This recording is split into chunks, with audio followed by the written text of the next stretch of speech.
వర్బ్లో వచ్చే ఎర్రర్ కరెక్షన్స్ని ఈ వీడియోలో చూద్దాం.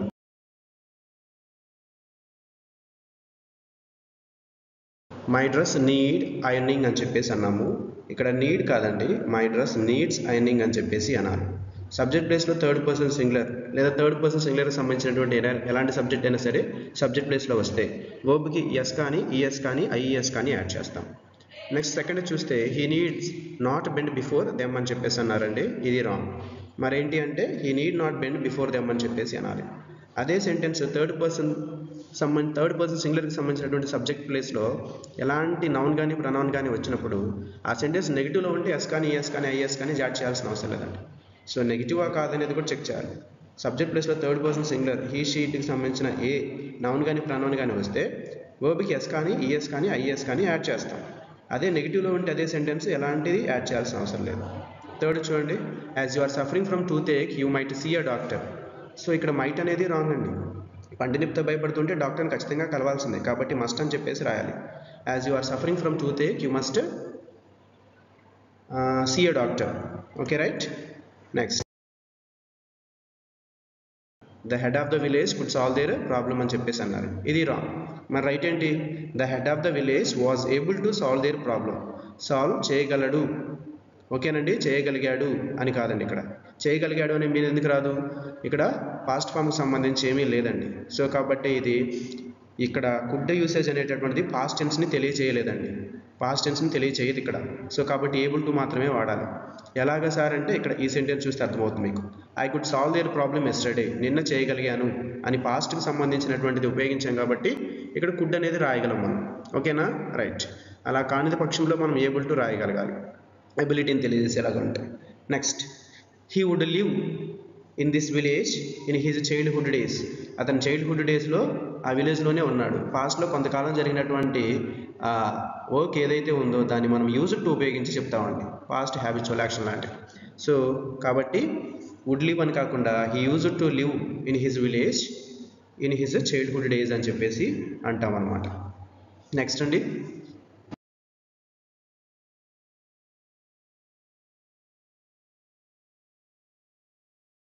సిక్స్త్ది you may order the books from the book depot అని చెప్పేసి అన్నారండి. యూ మే ఆర్డర్ కాదండి, ప్లీజ్ ఆర్డర్ అని చెప్పేసి అనాలి. Please order the books from the book depot అని చెప్పేసి అనాలి.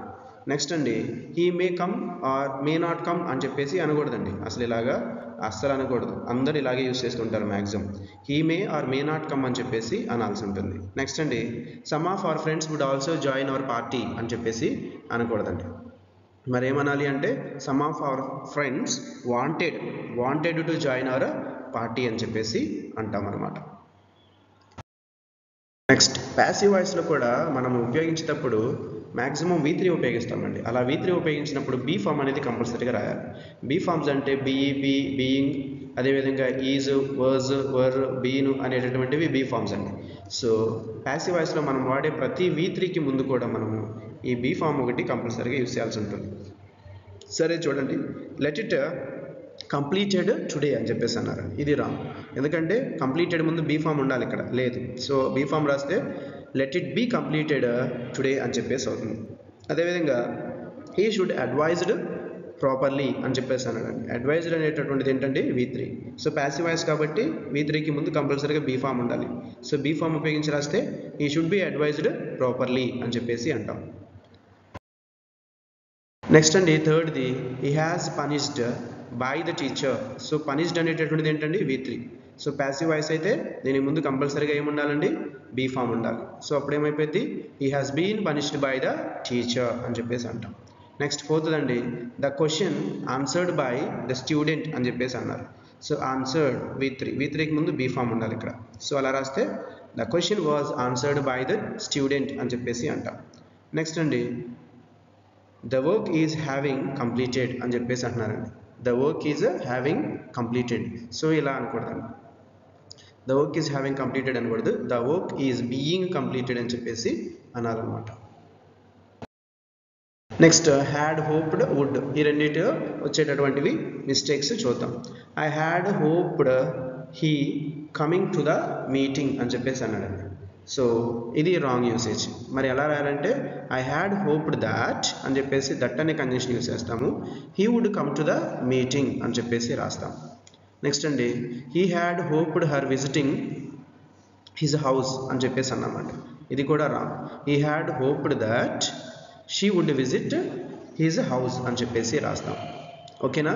Next his father had hoped his son becoming a doctor అని చెప్పేసి అన్నారు. ఇది రాంగ్ అండి.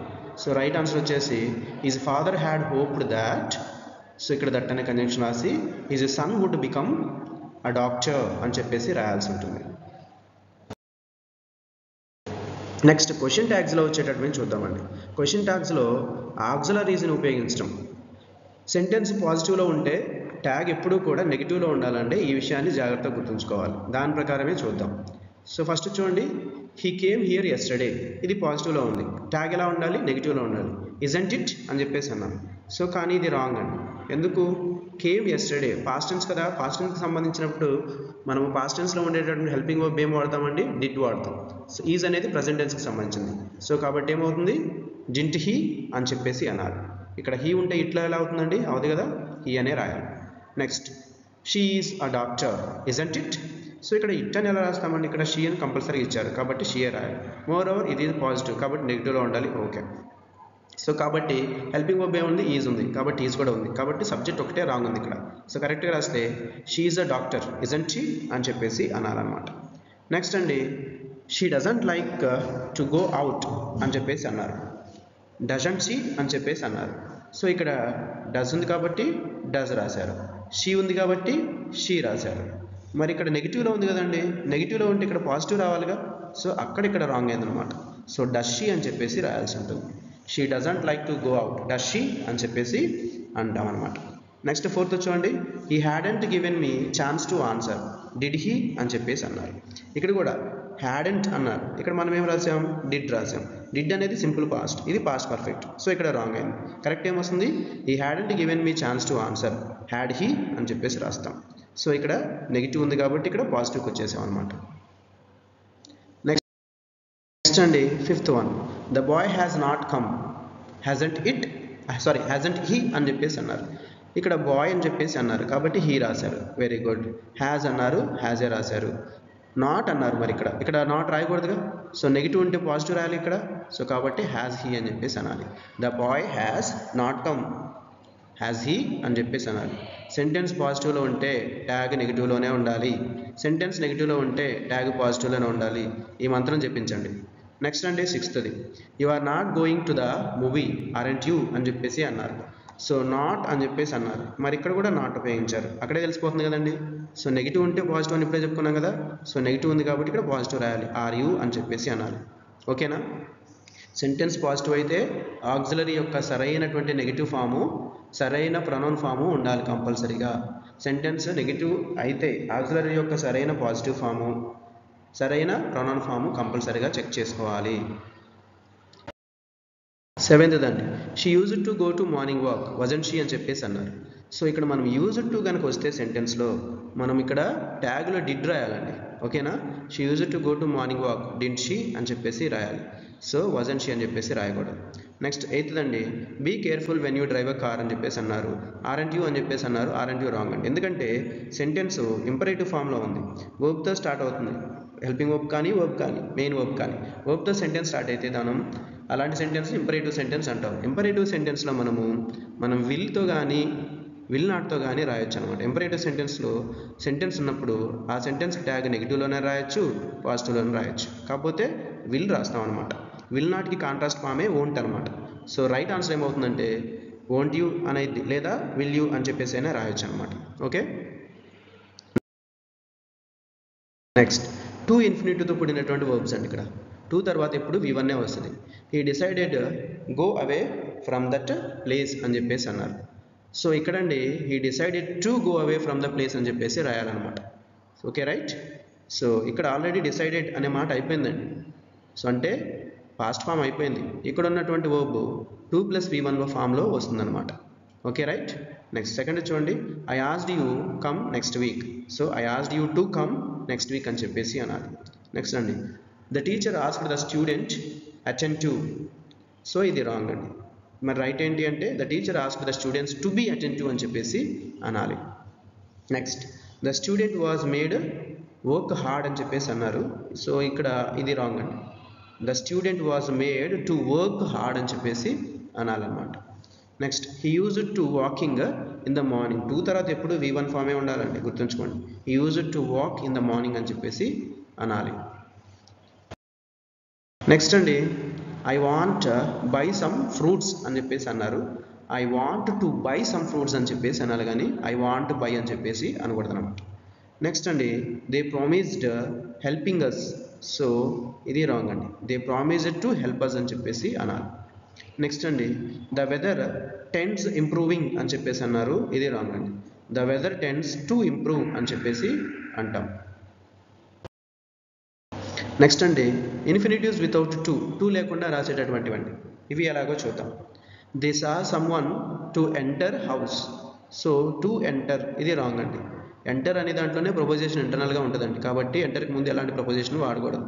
సో కాబట్టి ఏమైపోయిందంటే they saw someone enter the house అని చెప్పేసి అనాలన్నమాట. I heard someone to cry అని చెప్పేసి అన్నారండి. టు క్రై కాదు, క్రై అండి. ఓకేనా? I heard someone cry అని చెప్పేసి అనాలి. Next the teacher allows the students to ask him questions. So ఇక్కడ ఆస్క్ టు ఆస్క్ కాదండి, టు ఆస్క్ కాదు, ఇక్కడ ఆస్క్ అని చెప్పేసి అనాలి. The teacher allows the students ask him questions అని చెప్పేసి అనాలి.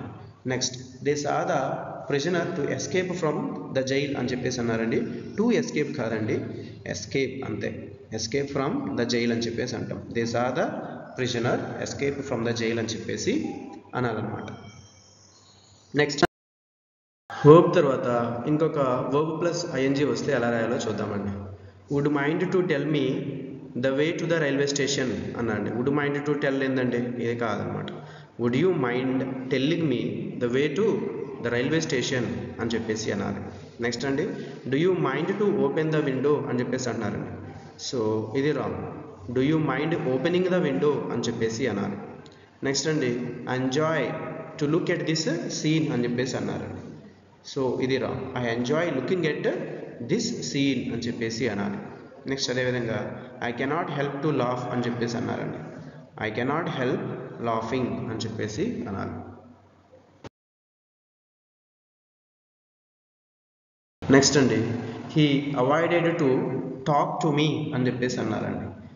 So he avoided talking to me అని చెప్పేసి అనాలి. అదేవిధంగా have you completed to do the work అని చెప్పేసి అనకూడదండి. ఏమనాలి, have you completed doing the work అని చెప్పేసి అనాలి. నెక్స్ట్ అండి he insisted on see the manager అని చెప్పేసి అన్నారండి. దీన్ని ఇలా రాయకూడదండి. He insisted on seeing the manager అని చెప్పేసి రాయాల్సి ఉంటుంది. నెక్స్ట్ అండి the student kept on to ask questions అని చెప్పేసి అన్నారండి. సో ఇది wrong. The student kept on asking questions అని చెప్పేసి అనాలి. నెక్స్ట్ అండి he objected the client to speak bad language. To speak కాదండి, he objected the client speaking bad language అని చెప్పేసి అంటాం అన్నమాట. నెక్స్ట్ అండి I look forward to get help from you. So ఇది రాంగ్ అండి. I look forward to getting help from you అని చెప్పేసి అంటాం అన్నమాట. ఓకే, ఈ విధంగా రాయాల్సి ఉంటుంది. నెక్స్ట్ అండి హ్యావ్ని మెయిన్ వర్బ్గా రాస్తే ఎలాంటివి కరెక్షన్స్ వస్తాయో చూద్దాం. After buying the vegetables he had not enough money to buy fruits అని చెప్పేసి అన్నారండి. హ్యాడ్ నాట్ కాదండి. Okay, after buying the vegetables he did not have enough money to buy vegetables అని చెప్పేసి అనాలి. Next had he breakfast today. So ఇది wrong usage అండి. Did he have breakfast today అని చెప్పేసి అనాలి. హ్యావ్ని మెయిన్ వర్బ్గా ఉపయోగించినప్పుడు డూని ఇంటరాగేటివ్లోను నెగిటివ్లోను కూడా వాడచ్చు. ఓకేనా, డూని ఇంటరాగేటివ్లోను నెగిటివ్లోను కూడా వాడచ్చు అనమాట. సో ఇక్కడ ఉన్నటువంటి యూసేజ్ చూడండి. హ్యావ్ యూ ఫీవర్ నౌ, ఈ సెంటెన్స్ గమనించండి. Do you have fever now, అదేవిధంగా I do not have enough money. So ఇందులో మనము హ్యావ్ అనేటటువంటి దాన్ని మెయిన్ వర్బ్గా ఉపయోగించడం జరిగిందండి. అంటే పొసెషన్ని తెలియజేస్తుంది అనమాట. హ్యాజ్ అన్న హ్యావ్ అన్న కలిగి ఉండుట అనేటటువంటి దాన్ని తెలియజేస్తుంది. ఇక్కడ చూడండి they are having enough money, they have two houses. So have అనే దాన్ని మనం మెయిన్ వర్బ్గా ఉపయోగిస్తే పొసెషన్ అంటే కలిగి ఉండుట అనేటటువంటి మీనింగ్లో ఉపయోగిస్తాం అనమాట. ఓకేనా? హ్యాడ్ బెటర్ని ఉపయోగిస్తాం అండి. హ్యాడ్ బెటర్ అంటే ఏంటంటే ఇలా చేయాలి అని సలహా ఇవ్వటం అనమాట. అంటే ఆ సలహా కూడా ఎలాంటిది, సో ఇది చేస్తే బాగుంటుంది, అవలంబించదగిన అనేటటువంటి మీనింగ్లో ఉపయోగిస్తాం. చూడండి examples, you had better to see a doctor అని చెప్పేసి అన్నాం. ఇది రాంగ్ అండి. సో మరేంటి, you had better see a doctor. So had better రాసినప్పుడు తర్వాత ప్రపోజిషన్ రాయాల్సిన అవసరం ఉండదండి. ఓకేనా? You had better see a doctor అని చెప్పేసి రాస్తాం. అదేవిధంగా you had better to leave this place అని చెప్పేసి అన్నారండి. ఇది రాంగ్. మరేంటి, you had better leave this place అని చెప్పేసి అంటాం అన్నమాట. నెక్స్ట్ అండి, you had better not to leave now అని చెప్పేసి అన్నాం. సో ఇది రాంగ్. మరేంటి, you had better not leave now అని చెప్పేసి అంటే సరిపోతుంది. నెక్స్ట్ అండి, the teacher told me that I had better to come regularly to school అని చెప్పేసి అన్నారండి. సో ఇక్కడ టు కమ్ అని రాయాల్సిన అవసరం లేదండి. The teacher told me that I had better come regularly to school అని రాస్తే సరిపోయింది. అదేవిధంగా ఐ హ్యాడ్ని మనం కాంట్రాక్టెడ్ ఫామ్లో రాస్తే ఐ ఆఫ్ ఫస్ట్ విడిగా కూడా రాయవచ్చు అనమాట. టెన్స్ని యూజ్ చేసేటప్పుడు వచ్చేటటువంటి సర్వసాధారణమైనటువంటి ఎర్రర్స్ని చూద్దామండి. ఇక్కడ చూడండి, he has gone to Kashmir last month. ఇక్కడ లాస్ట్ మంత్ అని పాస్ట్ టెన్స్కి సంబంధించినటువంటి కరెక్ట్ యూసేజ్ చెప్తున్నామండి. సింపుల్ పాస్ట్కి సంబంధించినటువంటి లాస్ట్ మంత్ అనేటటువంటి సింపుల్ పాస్ట్ పర్ఫెక్ట్ రాయడానికి లేదు ఇక్కడ. So last month, last week, yesterday ఇవన్నీ కూడా సింపుల్ పాస్ట్కి సంబంధించినవి. సో ఇక్కడ హ్యాస్ అనేటటువంటిది రాయడానికి లేదు. సో సింపుల్ పాస్ట్కి సంబంధించి ఈ went to Kashmir last month అని చెప్పేసి రాయాలి. సో ప్రజెంట్ పర్ఫెక్ట్లో మనం టైం అనేది తెలియజేయమండి. గుర్తుంచుకోండి, హ్యావ్ హ్యాస్ ఉపయోగించి V3 ఉపయోగించేటప్పుడు ప్రజెంట్ పర్ఫెక్ట్ అవుతుంది. దాంట్లో మనం టైం అనేది తెలియజేయం. ఇలా లాస్ట్ మంత్, ఎస్టర్డే అనేటటువంటి తెలియజేయం. నెక్స్ట్ అండి, I have read 2 lessons at a stretch yesterday. Yesterday అంటే ఏంటండి, సింపుల్ పాస్ట్. సో కాబట్టి హ్యావ్ రెడ్ అనేది ప్రజెంట్ పర్ఫెక్ట్ రాయకూడదు. సో కాబట్టి సింపుల్ పాస్ట్లో V2 రాస్తాం. I read 2 lessons at a stretch yesterday అని చెప్పేసి రాయాల్సి ఉంటుంది అనమాట. ఓకే, ఇక్కడ చూడండి, as he wants promotion in his job he is working sincerely అన్నారండి. సో ఇక్కడ మనకి ప్రమోషన్, వర్క్ చేయడం రెండు యాక్షన్స్ ఉన్నాయండి. ఈ రెండు యాక్షన్స్లో మొదట జరిగినటువంటి యాక్షన్ ఏంటండి, అతను కష్టపడి పనిచేయడం. తర్వాత జరిగినటువంటి యాక్షన్ ఏంటంటే దేనికోసం, ప్రమోషన్ కోసం. ఇలా కష్టపడి పనిచేస్తేనే ప్రమోషన్ వస్తుంది. అంటే ఇది రెండో యాక్షన్, ఇది మొదటి యాక్షన్. సో ఇలా రెండు యాక్షన్స్ ఒకదాని తర్వాత ఒకటి జరిగినవి ప్రజెంట్ టెన్స్లోనే ఉంటే రెండు. సో మొదట జరిగినటువంటి యాక్షన్ని ప్రజెంట్ పర్ఫెక్ట్ కంటిన్యూస్ టెన్స్లో రాస్తామండి. అదేవిధంగా రెండోసారి జరిగినటువంటి యాక్షన్ని సింపుల్ ప్రజెంట్ టెన్స్లో రాస్తాం అనమాట. So has he wants promotion in his job he has been working sincerely అని చెప్పేసి రాస్తాం. అదేవిధంగా పాస్ట్ టెన్స్లో కూడా జరిగిద్దండి. పాస్ట్ టెన్స్లో ఎలా అంటే గతంలో రెండు యాక్షన్స్ కనుక ఒకదాని తర్వాత ఒకటి జరిగితే మొదట జరిగినటువంటి యాక్షన్ని పాస్ట్ పర్ఫెక్ట్ టెన్స్లో రాస్తాం, రెండోసారి జరిగినటువంటి యాక్షన్ని సింపుల్ పాస్ట్లో రాస్తాం. సో దానికి సంబంధించినటువంటి కొన్ని ఎగ్జాంపుల్స్ ఇక్కడ చూద్దామండి. ఇక్కడ చూడండి, the bus left before I reached the bus station అని చెప్పేసి అన్నాడు. సో ఫస్ట్ జరిగినటువంటి యాక్షన్ ఏంటండి, బస్సు వెళ్ళిపోయింది. బస్సు వెళ్ళిపోయిన తర్వాత అతను ఏం చేశాడు, బస్ స్టేషన్కి రీచ్ అయ్యాడు. సో మొదట జరిగినటువంటి యాక్షన్ని పాస్ట్ పర్ఫెక్ట్ టెన్స్లో రాస్తాము, తర్వాత జరిగినటువంటి యాక్షన్ని సింపుల్ పాస్ట్లో రాస్తాం అనమాట. పాస్ట్ పర్ఫెక్ట్ అంటే ఏంటండి, హ్యాడ్ ప్లస్ V3తో రాస్తాం అనమాట. సో కాబట్టి ఇక్కడ ఏం రాస్తాం, the bus had left before I reached the bus station అని చెప్పేసి రాస్తాం. అదేవిధంగా ఇది కూడా చూడండి, my friend left the room before I went they. So వీడు ముందే వెళ్ళిపోయాడు. ఇది ముందు జరిగినటువంటి యాక్షన్. సో ముందు జరిగినటువంటి యాక్షన్ హ్యాడ్ ప్లస్ V3తో రాయాలి. My friend had left the room before I went they అని చెప్పేసి రాస్తాం అనమాట. అదేవిధంగా థర్డ్ చూస్తే I passed degree before I got job అని చెప్పేసి అంటాం. సో ఇక్కడ I had passed degree before I got job అని చెప్పేసి రాస్తాం అనమాట. అదేవిధంగా హ్యాబిచువల్ యాక్షన్స్ అయితే సింపుల్ ప్రెజెంట్ టెన్స్లో రాయాలండి. హ్యాబిచువల్ యాక్షన్స్ ఎప్పుడు కూడా సింపుల్ ప్రెజెంట్ టెన్స్లోనే రాయాలి. సో ఇక్కడ చూడండి, హ్యాబిచువల్ యాక్షన్స్ సింపుల్ ప్రెజెంట్ టెన్స్లోనే వాడాలి అని చెప్పుకున్నాం. Whenever I happen to be in Chennai I am visiting 1 or 2 temples a day అని చెప్పేసి అన్నాం. సో ఇది హ్యాబిచువల్ యాక్షన్స్. చెన్నై వెళ్ళినప్పుడల్లా 1-2 టెంపుల్స్ వస్తాననేది అలవాటుగా చేసే పని. సో అలవాటుగా చేసే పని సింపుల్ ప్రెజెంట్ టెన్స్లోనే ఉండాలి. ఐ విజిట్ అని చెప్పేసి రాస్తాం. So whenever I happen to be in Chennai I visit 1 or 2 temples a day అని చెప్పేసి అన్నారు. నెక్స్ట్ అండి, యూనివర్సల్ ట్రూత్ చెప్పినప్పుడు సింపుల్ ప్రెజెంట్ టెన్సే ఉండాలండి. సరే చూద్దాం. Everyone knows that the earth revolved around the sun అని చెప్పేసి అంటున్నారండి. ఇది రాంగ్ అనమాట. సో రైట్ ఆన్సర్ ఏంటి, everyone knows that the earth revolves around the sun అని చెప్పేసి అనాలన్నమాట. Okay right. సో ఎందుకంటే ఇది యూనివర్సల్ ట్రూత్, సింపుల్ ప్రెజెంట్ టెన్స్లోనే ఉండాలి. ఇక్కడ చూడండి, while I crossed the road I met my friend అని చెప్పేసి అన్నాం. ఇక్కడ రెండు యాక్షన్స్ అండి. ఒకటి సింపుల్ పాస్ట్లో ఉంది, ఇంకొకటి పాస్ట్ కంటిన్యూస్ టెన్స్లో ఉంటుందండి. ఇంకా సింపుల్గా చెప్పాలంటే వైల్ తర్వాత పాస్ట్ టెన్స్లో ఉండేటటువంటి టెన్స్ పాస్ట్ కంటిన్యూస్ టెన్సే ఉంటుందండి మ్యాక్సిమం. Okay right. వైల్ తర్వాత వచ్చేటటువంటి past tense past continuous tense వాడుతూ ఉంటాం. రెండోది సింపుల్ పాస్ట్లో ఉంటుంది. సో కరెక్ట్ వచ్చేసి while I was crossing the road I met my friend అని చెప్పేసి అంటాం. అదేవిధంగా while I carried that trunk it slipped from my hands అని చెప్పేసి అన్నాం. ఇక్కడ కూడా అంటే వైల్ తర్వాత పాస్ట్ కంటిన్యూస్ టెన్స్ అనేది వాడతాం. While I was crossing the trunk it slipped from my hands అని చెప్పేసి అంటాం అనమాట. సో ఇలా రాస్తాం. నెక్స్ట్ అండి తర్వాత while my mother cooked food she burned her fingers అని చెప్పేసి అన్నాం. సో ఇక్కడ వైల్ తర్వాత ఏంటండి కుకింగ్ అని చెప్పేసి రావాలి. While my mother was cooking food she burned her fingers అని చెప్పేసి రాయాలి. When my friend came I watched TV అని చెప్పేసి అంటున్నాం. సో వెన్ తర్వాత ఎప్పుడు కూడా సింపుల్ పాస్ట్ టెన్స్ వాడతామండి. వెన్ తర్వాత సింపుల్ పాస్ట్ టెన్స్ రాస్తాము. సో తర్వాత కంటిన్యూషన్ సెంటెన్స్ పాస్ట్ కంటిన్యూస్ టెన్స్లో రాస్తాం అనమాట. సో అప్పుడు ఏమైపోయింది when my friend came I was watching TV అని చెప్పేసి రాస్తాం. సో ఈ విధంగా రాయాలి.